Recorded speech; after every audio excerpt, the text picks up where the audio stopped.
కఫైట్ ఫైలో first news చూద్దాం. బనకచెర్ల ప్రాజెక్టుకు వ్యతిరేకంగా పోరాటాన్ని ఉధృతం చేసింది తెలంగాణ సర్కార్. నిన్న హైదరాబాద్ లో అఖిలపక్ష భేటీ నిర్వహించిన రేవంత్ ఇవాళ ఢిల్లీ వేదికగా ఫైట్ మొదలుపెట్టారు. కేంద్ర జలశక్తి మంత్రి సిఆర్ పాటిల్ ను మంత్రి ఉత్తమ్ కుమార్ రెడ్డితో వెళ్లి కలిశారు. పోలవరం బనకచెర్ల ప్రాజెక్టుపై తెలంగాణ అభ్యంతరాలను కేంద్ర మంత్రికి వివరించారు. ప్రాజెక్టుకు ఎట్టి పరిస్థితుల్లో అనుమతి ఇవ్వొద్దంటూ విజ్ఞప్తి చేశారు. బనకచెర్ల ప్రాజెక్టుతో పాటు తెలంగాణ నీటిపారుదల ప్రాజెక్టులపై కూడా పాటిల్తో చర్చించారు రేవంత్ రెడ్డి. పాలమూరు, రంగారెడ్డి, సమ్మక్క, సారక్క, తుమ్మిడిహట్టి ప్రాజెక్టులను త్వరలోనే అన్ని అనుమతులు ఇవ్వాలని కోరారు. ఇక బనకచెర్లపై తమ అభ్యంతరాలను పరిగణలోకి తీసుకుంటామని కేంద్ర మంత్రి హామీ ఇచ్చారని, త్వరలోనే ఇరు రాష్ట్రాల సీఎంలతో సమావేశం ఏర్పాటు చేస్తామని తెలిపారు మంత్రి ఉత్తమ్ కుమార్ రెడ్డి.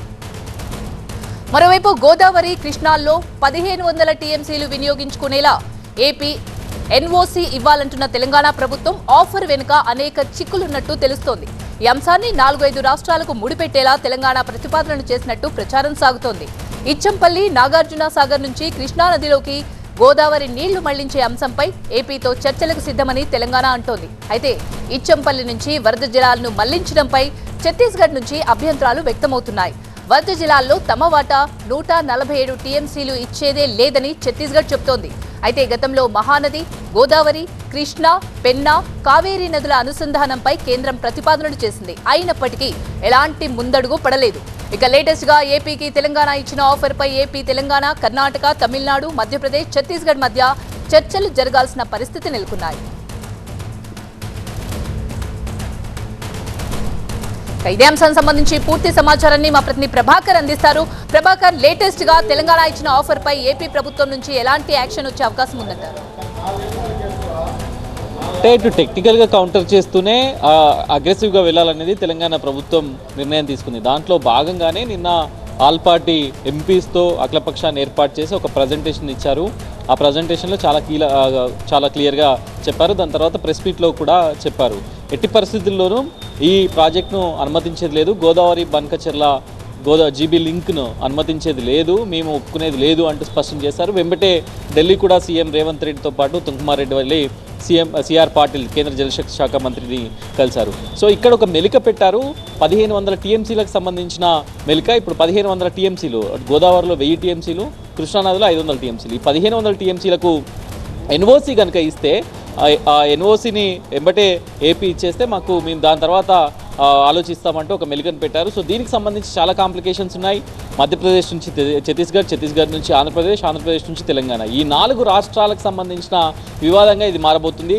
సో దానికోసమనే 1500 టీఎంసీలతో 1.5 ఎకరాలకు మేము నీళ్ళు ఇవ్వచ్చు అంటూ నిన్న సీఎం రేవంత్ రెడ్డి కూడా ప్రెస్ మీట్లో చెప్పారు. కాకపోతే మొత్తం ఒకటే దగ్గర సెంట్రలైజ్ అయి ఉంది. అది GB link, Godavari Banakacherla link దగ్గర సెంట్రలైజ్ అయి ఉంది కాబట్టి సో దీనికి సంబంధించి వెంటనే ఫ్రీ పాసిబిలిటీ రిపోర్ట్ ఆపాలి.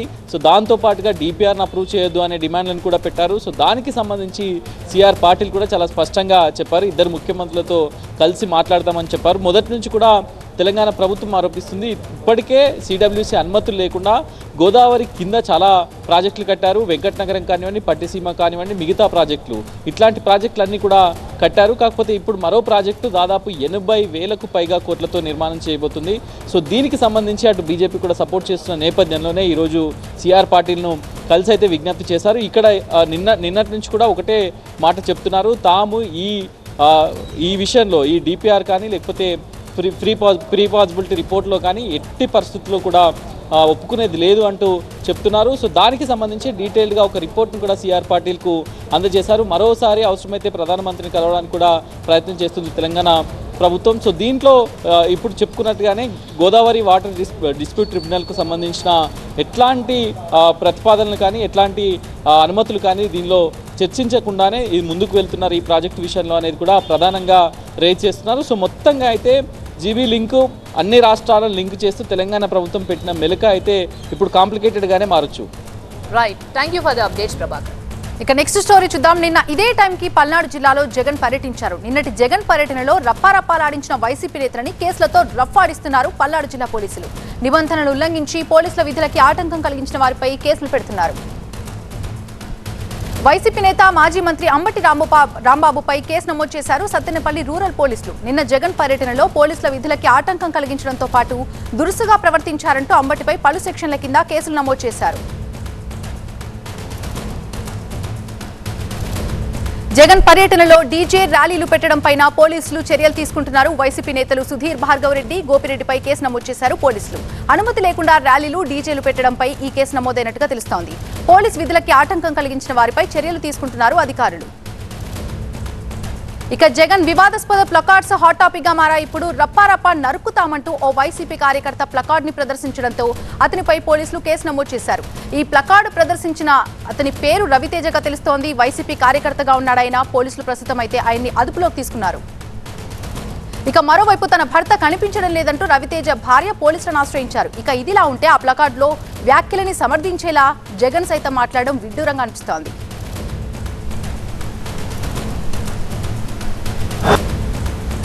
పుష్ప సినిమా డైలాగులు పెట్టినా కూడా తప్పేనా? అసలు డెమోక్రసీలో ఉన్నామా, డెమోక్రసీలో లేమా స్వామి మనం? ఇది నాకు అర్థం కావడం. అంటే పుష్ప సినిమా డైలాగులు పెట్టినా తప్పే, పుష్ప ఫోటోలు పెట్టినా తప్పే, గడ్డ మిట్టనే తప్పే, గడ్డ మిట్టనే తప్పే. ఏంది స్వామి ఇది? ఏ ప్రపంచంలో ఉన్నాము? ఇదంతా డెమోక్రసీలో ఉన్నామా, డెమోక్రసీలో లేమా? పూర్తి అప్డేట్స్ అందించడానికి మా ప్రతినిధి నాగరాజు లైవ్ లో సిద్ధంగా ఉన్నారు. నాగరాజు, మొత్తం ఎంతమంది వైసీపీ నేతలపై కేసులు నమోదయ్యాయి? ప్లకార్డ్ ప్రదర్శించిన రవితేజ ప్రస్తుతం ఎక్కడున్నట్టుగా తెలుస్తోంది. కేసులు నమోదైన ముఖ్య నేతల్ని కూడా అరెస్ట్ చేసే అవకాశాలు కనిపిస్తున్నాయా? ఏదైతే పల్నాడు జిల్లా ఎస్పీ జగన్ పర్యటనకు ముందు ఏ విధంగా అయితే చెప్పారో అదేవిధంగా 24 గంటలు గడవక ముందే వైసీపీ నేతలు, కార్యకర్తల మీద కూడా ఇప్పటికే 3 కేసులు నమోదు చేశారు. మొట్టమొదటిగా నమోదు చేసిన కేసు మాజీ మంత్రి అంబటి రాంబాబు మీద. ఏదైతే మనకి సత్తెనపల్లి సమీపంలో పోలీసుల్ని అడ్డుకొని బారికేడ్లను తొలగించిన నేపథ్యంలో అంబటి రాంబాబు మీద కేసు నమోదు చేయడం జరిగింది. అదేవిధంగా సత్తెనపల్లి పట్టణంలో ర్యాలీ చేసిన నర్సరావుపేట మాజీ ఎమ్మెల్యే గోపిరెడ్డి శ్రీనివాసరెడ్డి మీద కూడా ఒక కేసు నమోదు చేశారు. అదేవిధంగా అనుమతి లేకుండా డీజే ఏర్పాటు చేసిన సత్తెనపల్లి వైసీపీ ఇన్ఛార్జ్ గజ్జల సుధీర్ భార్గవ్ రెడ్డి మీద కూడా కేసులు నమోదు చేశారు. ఈ 3 నేతల మీద అయితే ప్రస్తుతానికి కేసులు నమోదు చేశారు. మరొక వైపు వైసీపీ కార్యకర్తలు ఎవరైతే నిన్న ప్రదర్శనలో, ర్యాలీలో పాల్గొని పెద్ద ఎత్తున ఫ్లెక్సీలను ప్రదర్శించారో ఆ ఫ్లెక్సీల్లో అసభ్యకరమైన భాష ఉందో ఆ భాష మీద కూడా పోలీసులు సీరియస్గా స్పందించి అనేక సీసీ కెమెరాల విజువల్స్ అన్నింటిని కూడా జల్లెడపట్టి రవితేజ మీద కేసు నమోదు చేశారు. రవితేజని నకరికల్లి పోలీస్ స్టేషన్లో ఉంచి విచారిస్తున్నట్లుగా మనకు సమాచారం అందుతుంది. అయితే కొద్దిసేపటి క్రితమే రవితేజ భార్య కూడా సత్తెనపల్లి పోలీస్ స్టేషన్కి, రూరల్ పోలీస్ స్టేషన్కి వచ్చి తన భర్తను ఎక్కడికి తీసుకువెళ్లారో చెప్పాలంటూ కూడా అక్కడ పోలీసులను వేడుకున్న పరిస్థితి కనిపిస్తుంది. మరొక వైపు అదే ర్యాలీలో పాల్గొన్న అనేక మంది, చాలామంది కూడా ఇక్కడ ఫ్లెక్సీలన్నింటిని కూడా ప్రదర్శించారు. దాంట్లో కొన్ని చోట్లయితే రాజారెడ్డి రాజ్యాంగాన్ని పల్నాడు నుంచి అమలు చేస్తామంటూ కూడా ఫ్లెక్సీలు ప్రదర్శించడం జరిగింది. మరికొన్ని చోట్ల చంపుతాం, నరుకుతాం అంటూ కూడా కొన్ని పదాలను ఉపయోగించడం జరిగింది. వీటన్నిటి మీద కూడా ఎస్పీ చాలా సీరియస్గా ఉన్నారు. ఎక్కడైతే ఆ ఫ్లెక్సీలను ప్రదర్శించారో, ఎవరైతే ప్రదర్శించారో వాళ్ళందరినీ కూడా గుర్తించి కేసులు నమోదు చేయాలని చెప్పారు. అయితే కేసులు నమోదు చేసిన తర్వాత మనకు సెక్షన్స్ కనుక చూసినట్లయితే ప్రత్యేకంగా అంబటి రాంబాబు, మాజీ మంత్రి అంబటి రాంబాబు మీద నమోదు చేసిన సెక్షన్లన్నీ కూడా అయితే బెయిలబుల్ సెక్షన్లుగానే కనిపిస్తున్నాయి. కాబట్టి అతన్ని అరెస్ట్ చేస్తారా లేదనేది వేచి చూడాల్సి ఉంది. మిగతా నేతలందరినీ కూడా అరెస్ట్ చేస్తారా లేకపోతే స్టేషన్కి పిలిపించి బెయిల్ ఇస్తారా, స్టేషన్ బెయిల్ ఇస్తారా అనేది కూడా చూడాలి. ప్రస్తుతానికైతే మాత్రం నమోదు చేస్తున్న సెక్షన్స్ అన్నీ కూడా ఆ బెయిలబుల్ సెక్షన్స్గానే కనిపిస్తూ ఉన్నాయి. కాబట్టి పోలీసులు అయితే నిన్న అంబటి రాంబాబు ఎక్కడైతే ఫ్లెక్సీలన్నింటినీ, బ్యారికేడ్లన్నింటినీ తొలగించి పోలీసుల మీద దురుసుగా ప్రవర్తించారో ఆ క్రమంలో ఒక కానిస్టేబుల్ కూడా గాయపడ్డాడని చెప్పేసి పోలీసులు కొంత సమాచారాన్ని అయితే లీక్ చేస్తూ ఉన్నారు. అయితే ఆ కానిస్టేబుల్ పేరు చెప్పడానికి కూడా పోలీసులు ఇష్టపడటం లేదు. ఈ నేపథ్యంలో అక్కడ ఏదైనా నాన్ బెయిలబుల్ సెక్షన్ల కింద కూడా కేసు నమోదు చేస్తారా, ఎస్సీ ఎస్టీ లాంటి కేసులను కూడా తీసుకువస్తారా అన్నది వేచి చూడాల్సి ఉంది. ప్రస్తుతానికైతే మాత్రం నేతల మీద కేసులు అయితే నమోదు చేస్తున్నారు. అరెస్టులు అయితే ఇప్పటి వరకు లేవు. రేపటి నుంచి ఏం చేస్తారా అనేది పోలీసులు వేచి చూడాల్సి ఉంది. ఇక మరొక అంశం చూద్దాం. సీఎం చంద్రబాబు అధ్యక్షతన ఎస్ఐపిబి సమావేశం జరిగింది. ఏపీ ఇన్వెస్ట్మెంట్ ప్రమోషన్ బోర్డు భేటీలో 19 సంస్థల పెట్టుబడులకి సంబంధించిన ప్రతిపాదనలపై సమగ్రంగా చర్చించారు. 28,546 కోట్ల పెట్టుబడుల ద్వారా 30,270 మందికి ఉద్యోగ ఉపాధి కల్పన అంచనాలతో రాష్ట్ర పెట్టుబడుల ప్రోత్సాహక మండలి ముందుకు ప్రతిపాదనలు రావడంపై ఈ భేటీలో చర్చించారు. రాష్ట్రంలో వచ్చే పెట్టుబడులకి సంబంధించి ఎప్పటికప్పుడు అనుమతుల క్లియరెన్స్ ఇవ్వాలని మంత్రులు, అధికారులకి సీఎం చంద్రబాబు సూచించారు. అమరావతి సచివాలయంలో సీఎం చంద్రబాబు అధ్యక్షతన స్టేట్ ఇన్వెస్ట్మెంట్ ప్రమోషన్ బోర్డు సమావేశంలో మంత్రులు పయ్యావుల కేశవ్, టీజీ భరత్, వాసంశెట్టి సుభాష్ తో పాటు సీఎస్ విజయానంద్ పాల్గొన్నారు. విశాఖ నుంచి వీడియో కాన్ఫరెన్స్ ద్వారా మంత్రులు కందుల దుర్గేష్, అనగాని సత్యప్రసాద్, బీసీ జనార్దన్, అచ్చెన్నాయుడు అధికారులు పాల్గొన్నారు. ప్రస్తుతం ఇదే అంశానికి సంబంధించి మనకి పూర్తి అప్డేట్స్ ఇవ్వడానికి మా ప్రతినిధి ఈశ్వర్ సిద్ధంగా ఉన్నారు. చంద్రబాబు నాయుడు అధ్యక్షతన జరిగిన ఈ భేటీలో ఈశ్వర్ ప్రధానంగా ఏ అంశాలపై చర్చించారు? డీటెయిల్స్. మనం గతంలోనే అనుకున్నట్టుగా ఎస్ఐపిబి అనేది చాలా ఒక అపెక్స్ బాడీ, ఒక కీలకమైన పెట్టుబడులను ప్రోత్సహించడమే కాకుండా పెట్టుబడులను రాష్ట్రానికి ఆహ్వానించడం, అదే సమయంలో ఆ కంపెనీలకు అవసరమైన ప్రోత్సాహకాలు అందించడం, అనుమతులు ఇవ్వడం, ఇట్లాంటి ఒక కీలకమైన ఉన్నత పాలక మండలిగా దీన్ని చూడాల్సి ఉంటుంది. ముఖ్యమంత్రి స్వయంగా దీన్ని చైర్ చేస్తారు. సాధారణంగా క్యాబినెట్కి ముందు ఈ సమావేశం జరుగుతుంది. దాదాపుగా ఇప్పటివరకు ఈ కూటమి ప్రభుత్వం అధికారంలోకి వచ్చిన తర్వాత 25 SIPB సమావేశాలు జరిగాయి, 25 క్యాబినెట్లు జరిగాయి. 25 SIPB సమావేశాల్లో ఆమోదించిన వీటన్నిటికీ పరిశ్రమలకు సంబంధించి క్యాబినెట్ తర్వాత రాటిఫై చేస్తుంది. ఆ తర్వాత అవి వాస్తవ రూపం దాల్చడానికి అవసరమైన కార్యాచరణ ప్రారంభమవుతుంది. సో ఇప్పటివరకు జరిగిన 25 SIPB సమావేశాల ద్వారా దాదాపుగా 5 లక్షల కోట్ల పెట్టుబడులు రాష్ట్రానికి వచ్చినట్టుగా కొద్దిసేపటి క్రితం మీడియాతో మాట్లాడిన ముఖ్యమంత్రి మరొకసారి చెప్పడం జరిగింది. సో అంత కీలకమైన SIPB దీనికి సంబంధించిన సమావేశంలో పెట్టుబడులకు సంబంధించి ప్రధానంగా వాళ్ళకి ఎక్కువ వీలైనంత వేగంగా వాళ్ళకి అనుమతులు ఇవ్వడం, అదే సమయంలో సింగిల్ విండో క్లియరెన్స్ లాంటి ఒక బోర్డు కాబట్టి దీనికి ఎక్కువ ప్రాధాన్యత ఉంటుంది. ఈరోజు పర్టికులర్గా ఈరోజు 25వ సమావేశం చూస్తే రాష్ట్రానికి సంబంధించి అనేక ప్రాంతాల్లో విశాఖకు సంబంధించి కాగ్నిజెంట్ టెక్నాలజీస్కి సంబంధించిన సంస్థ ఈరోజు విశాఖలో 1500 కోట్ల పెట్టుబడులతో సంస్థ ఏర్పాటు చేయడానికి ముందుకు వచ్చింది. దానికి రాష్ట్ర ప్రభుత్వం కూడా అంతే ముందుకు వెళ్ళి దాదాపుగా వాళ్ళకి 22 ఎకరాలని కేవలం 99 పైసలకి ఇచ్చేందుకు ఒక అగ్రిమెంట్ కుదిరింది. దాంతో త్వరగానే ఈరోజు SIPB ఆమోదించింది కాబట్టి 24వ తేదీ జరిగే క్యాబినెట్లో దానికి మరొకసారి ఆమోదముద్ర వేసి ఆ తర్వాత ఆ కార్యాచరణ ప్రారంభమవుతుంది. సో ఇట్లాంటిది అలాగే రేమాండ్ ప్రముఖ టెక్స్టైల్ రంగంలో చాలా ప్రముఖ సంస్థ రేమాండ్ కూడా అనంతపురంలో దాదాపుగా 1200 కోట్లతో 6500 మందికి ఉపాధి కల్పించే ఉద్దేశంతో పెట్టుబడులు పెట్టేందుకు ముందుకు వచ్చింది. దానికి సంబంధించి రాష్ట్ర ప్రభుత్వం అక్కడ కూడా చాలా చౌకగా భూమినిచ్చే ప్రయత్నం చేస్తుంది. ఎందుకంటే రాష్ట్రానికి ప్రఖ్యాత సంస్థలు రావాలంటే ప్రస్తుతం ఉన్న కాంపిటీషన్లో ఏదో ఒక ప్రోత్సాహకాలను అందించాల్సి ఉంటుంది. వాళ్ళకి సంబంధించి ఇక్కడ ఇన్వెస్ట్మెంట్ ఫ్రెండ్లీ వాతావరణం ఉంది అని చెప్పే ప్రయత్నాన్ని గట్టిగా చేయాల్సి ఉంటుంది. కాబట్టి ఆ దిశగా కీలకమైన నిర్ణయాలు తీసుకోవాల్సిన అవసరం ఉంటుంది. కాబట్టి ముఖ్యమంత్రి స్వయంగా చైర్ చేస్తున్న ఇవి బోర్డు కాబట్టి దానికి సంబంధించి ఒక సింగిల్ విండో క్లియరెన్స్ కాబట్టి దానికి చాలా ప్రాధాన్యత ఏర్పడింది. దాదాపుగా ఈరోజు 19 కంపెనీలు, చాలా ప్రముఖ కంపెనీలు, దాంట్లో అనేక రకాల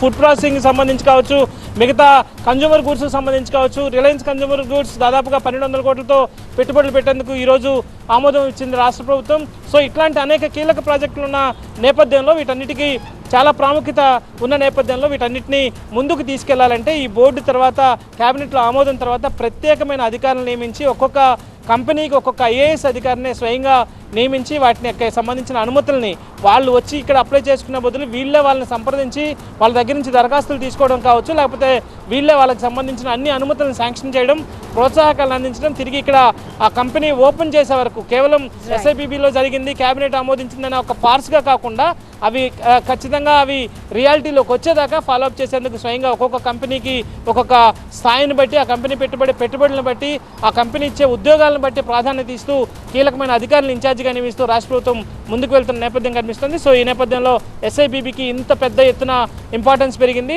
ఈ నేపథ్యంలో జరిగిన ఈ సమావేశంలో ఈరోజు 25,000 కోట్ల పెట్టుబడులు, 30,000 మందికి ఉపాధి అవకాశాలు లభించే అవకాశం ఉన్నట్టుగా ప్రభుత్వం పేర్కొన్న నేపథ్యం కనిపిస్తుంది. Over to studio.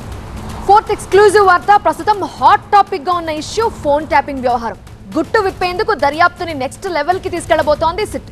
నిందితుల్ని క్వశ్చన్ చేయడంతో పాటు బాధితుల వాంగ్మూలాలు కూడా రికార్డ్ చేస్తోంది సిట్. ఇప్పుడు మరో రౌండ్ విచారణకి సిద్ధమైంది. అదే సమయంలో కీలక నిర్ణయాల దిశగా అడుగులేస్తోంది. ఫోన్ ట్యాపింగ్ కేసులో A1 గా ఉన్న ప్రభాకర్ రావు వ్యవహారంలో సుప్రీంకోర్టును ఆశ్రయించేందుకు సిద్ధమవుతోంది సిట్. ప్రభాకర్ రావును రిలీఫ్ రద్దు చేయాలని న్యాయస్థానాన్ని కోరనుంది. మరోవైపు కస్టోడియల్ విచారణ కోసం నాంపల్లి కోర్టులో కూడా పిటిషన్ వేసే అవకాశం కనిపిస్తోంది.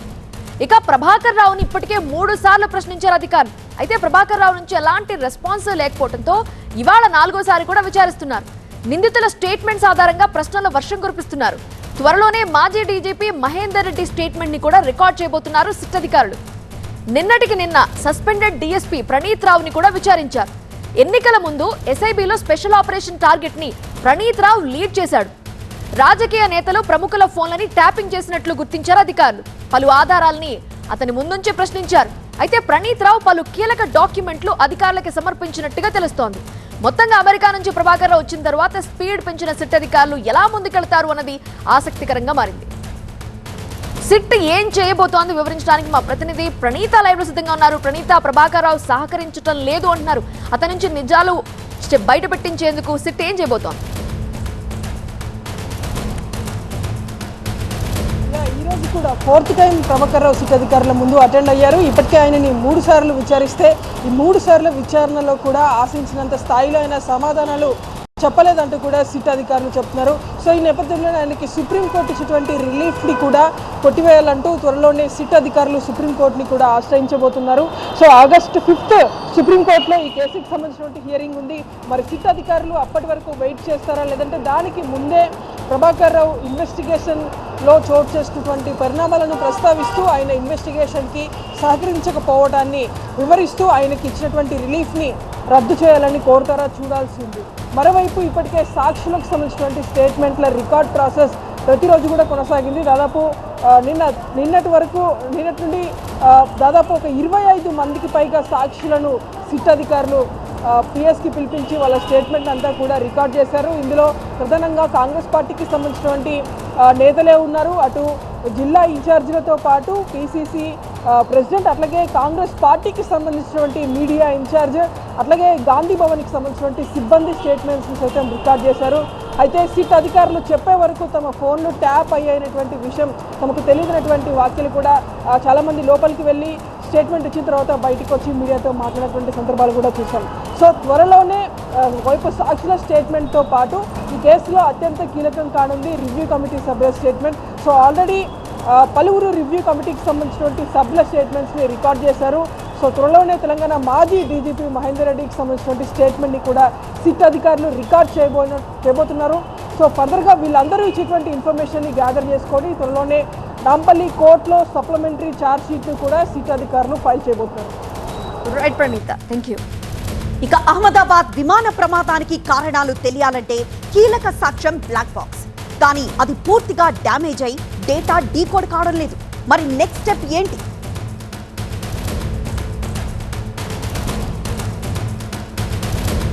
మా బ్యూరో చీఫ్ గోపిని అడిగి మరింత సమాచారం తెలుసుకుందాం. గోపి, బ్లాక్ బాక్స్ పూర్తిగా డ్యామేజ్ అయింది, సో డీకోడ్ కావడం లేదు, దీన్ని విదేశాలకు పంపించాల్సిందే అన్న వ్యాఖ్యల నేపథ్యంలో ఇది ఎంతవరకు నిజం?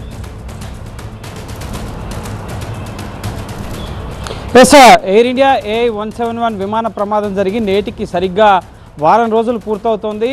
ఇప్పటివరకు ఇంకా మృతదేహాల గుర్తింపు ప్రక్రియ ఓ పక్క కొనసాగుతుంది. 200 పైగా మృతదేహాలు గుర్తించారు. సో విమాన ప్రమాదానికి గల దర్యాప్తు పైన ముఖ్యంగా సాంకేతికంగా AIB ఇన్వెస్టిగేట్ చేస్తోంది. బోయింగ్ సంస్థ అలాగే అంతర్జాతీయ సంస్థలు కూడా ఇన్వెస్టిగేషన్లో పాల్పంచుకుంటున్నాయి. అయితే ప్రమాదానికి గల కారణం ఏంటి తెలియాలంటే బ్లాక్ బాక్స్ డీకోడ్ చేయాల్సి ఉంది. ఈ బ్లాక్ బాక్స్ ఇటు డ్యామేజ్ అయిందన్న వార్త వస్తుంది. అయితే మనం సివిల్ ఏవియేషన్ మినిస్ట్రీని సంప్రదించినప్పుడు అందులో వాస్తవం లేదు అని చెప్పడం జరిగింది. దీన్ని విదేశాలకు పంపించి డీకోడ్ చేస్తారా లేక ఢిల్లీలోని ఉడాన్ భవన్లో ఉన్న బ్లాక్ బాక్స్ ల్యాబ్లో డీకోడ్ చేస్తారా అనేది తెలియరావాల్సింది. అయితే ఎందుకు ఆలస్యం అవుతుందనేది మాత్రం ఇక్కడ ప్రశ్నార్థకంగా ఉంది. ఫ్లైట్ AI-171 అహ్మదాబాద్ నుంచి లండన్ బయలుదేరిన 30 సెకండ్లలోనే కూలిపోయిన పరిస్థితి. ఈ బ్లాక్ బాక్స్లో CBR కాక్పిట్ వాయిస్ రికార్డర్ అలాగే DFDR digital flight data recorder ఈ రెండు ముఖ్యంగా పరికరాలు ఉంటాయి. ఇందులో 25 గంటల వరకు కూడా డేటా స్టోరేజ్ చేసే కెపాసిటీ ఉంటుంది. దీని అధ్యయనానికి 24 గంటల నుంచి 48 గంటల సమయం పడుతుంది. కానీ ఫ్లైట్ ఎగిరిన 30 సెకండ్లకే ఫ్లైట్ కూలిపోయింది కాబట్టి సో అందులో ఉన్న డేటా కూడా చాలా తక్కువగా ఉంటుంది, తొందరగా రిట్రీవ్ చేయొచ్చు. కానీ వారం రోజులు అవుతున్న ఇంకా air craft accident investigation bureau కానీ బోయింగ్ సంస్థ కానీ లేక ఇటు ఏవియేషన్ మినిస్ట్రీకి సంబంధించి కానీ ఈ బ్లాక్ బాక్స్ డీకోడేషన్కి సంబంధించి అధికారిక ప్రకటన అయితే వెలువడలేదు. బోయింగ్ సంస్థకు సంబంధించిన ప్రతినిధులు అలాగే యూకేకి సంబంధించి యుఎస్కి సంబంధించిన AIB అధికారులు ఇతర అమెరికాకు సంబంధించిన ఏవియేషన్ ప్రమాదాలను రీసెర్చ్ చేసే విభాగానికి సంబంధించిన అధికారులు వీరంతా కూడా Indian aircraft accident investigation బ్యూరోకి సహకారం అందిస్తున్నారు. కానీ ఇంకా బ్లాక్ బాక్స్లో ఉన్న డేటా మాత్రం బయటకు రాలేదు. ఇది బయటకు వస్తేనే దీనికి గల కారణాలు ఏంటి అన్నది తెలిసే అవకాశం ఉంటుంది. ఇప్పటికే కాక్పిట్ వాయిస్ రికార్డర్లో we are going down, mayday mayday mayday, no thrust no lift అన్న సందేశాన్ని ఇటు సౌరభ్ ఈ ముఖ్యంగా కెప్టెన్ ATCకి ఇచ్చిన voice recorder 5 seconds voice record మాత్రమే ఇప్పటి వరకు దర్యాప్తులో బయటకు రావడం జరిగింది. సో బ్లాక్ బాక్స్ డేటాలో డిజిటల్ డేటా ఫ్లైట్ డేటా రికార్డులో ప్రధానంగా విండ్ స్పీడ్ ఎంత ఉంది, ఎంత ఎత్తు వరకు వెళ్ళింది, బయట వాతావరణ పరిస్థితులు ఏ విధంగా ఉన్నాయి, అలాగే టెక్నికాలిటీస్ మొత్తాన్ని కూడా ఈ బ్లాక్ బాక్స్లో డిజిటల్ ఫ్లైట్ డేటా రికార్డర్లో నమోదు చేయడం జరుగుతుంది. మొత్తం అన్ని విషయాలు సమగ్రంగా ఫ్లైట్ యొక్క డిజిటల్ టెక్నికల్ డీటెయిల్స్ అన్నీ కూడా ఇందులో నమోదవుతాయి కాబట్టి సో ఆ డేటా బయటకు వస్తేనే ఈ ప్రమాదం ఏ విధంగా జరిగింది అనేది తెలిసే అవకాశం ఉంటుంది. మనకు అందుతున్న సమాచారం ప్రకారం ఏవియేషన్ విభాగంలో ముఖ్యంగా విమాన ప్రమాదాలకు సంబంధించిన ఫ్లైట్స్ ఇన్వెస్టిగేషన్ కాలపరిమితి సుమారు ఏడాది కాలం ఉంటుంది. సో ఏడాది కాలంలోపు ఆ విమానం ఎందుకు ప్రమాదానికి గురైందన్న నివేదిక ఫైల్ చేయాల్సి ఉంటుంది ఇన్వెస్టిగేషన్ ఏజెన్సీ. సో సుదీర్ఘ సమయమే పట్టే అవకాశం ఉంటుంది. ఇన్సూరెన్స్ క్లెయిమింగ్స్ సంబంధించి కానీ మరే ఇతర ప్రక్రియలకైనా కూడా ఈ బ్లాక్ బాక్స్ డేటా చాలా కీలకం కాబట్టి సో అది ఎందుకు బయటకు రావడం లేదన్నది అధికారికంగా సివిల్ ఏవియేషన్ మినిస్ట్రీ ప్రకటించాల్సి ఉంది. దాన్ని భారత్లోనే డీకోడ్ చేస్తారా లేక వాషింగ్టన్ అమెరికాకు పంపించి దాన్ని డీకోడ్ చేస్తారా అనే దానికి సంబంధించి కూడా అధికారిక ప్రకటన ఏవియేషన్ మినిస్ట్రీ నుంచి బయటకు రావాల్సి ఉంది. అయితే ఇప్పటివరకు ఉన్న సమాచారం ప్రకారం అది ఇటు డ్యామేజ్ అయింది, అందుకే ఈ డేటా ఇంకా బయటకు రాలేదు, దీన్ని విదేశాలకు పంపించి డీకోడ్ చేయాల్సి వస్తుంది అన్న ఒక వార్త అయితే చక్కర్లు కొడుతుంది. దీనిపైన మనం ఏవియేషన్ మినిస్ట్రీని సంప్రదించినప్పుడు మాత్రం ఇదేం లేదు, త్వరలోనే ఈ బ్లాక్ బాక్స్ యొక్క డేటా బయటకు వస్తుందని చెప్పి ఇటు సివిల్ ఏవియేషన్ మినిస్ట్రీకి సంబంధించిన ఉన్నతాధికారులు చెప్పడం జరిగింది. సో చూడాలి మరి ఎప్పుడు ఈ బ్లాక్ బాక్స్ డేటాని సివిల్ ఏవియేషన్ మినిస్ట్రీ, ఏఐబి అలాగే డీజీసీ అధికారులు బయటపెడతారు, ప్రమాదానికి కారణాలని ఎంతో త్వరగా నిర్ధారిస్తారని మనం వేచి చూడాలి. మరోపక్క కేంద్ర హోంశాఖ కార్యదర్శి నేతృత్వంలో అత్యున్నత స్థాయి కమిటీ ప్రమాదానికి గల కారణం, భవిష్యత్తులో ప్రమాదాలు జరగకుండా తీసుకోవాల్సిన చర్యలు, వీటికి సంబంధించి కూడా 3 నెలల్లోగా రిపోర్ట్ ఫైల్ చేయాల్సి ఉంటుంది కాబట్టి సో చూడాలి 3 నెలల్లోపే ప్రమాదానికి గల కారణాలు తెలుస్తాయా లేక సాంకేతిక టెక్నికల్ కమిటీ ఏడాది సమయం దీనికి తీసుకుంటుందా, విమాన ప్రమాదానికి గల కారణాలు, బ్లాక్ బాక్స్ డేటా ఎప్పుడు బయటకు వస్తుంది, ఇవన్నీ కూడా తెలియాలంటే కొద్ది రోజులు వేచి చూడాల్సిన పరిస్థితి ఏర్పడింది. ఎస్ గోపి.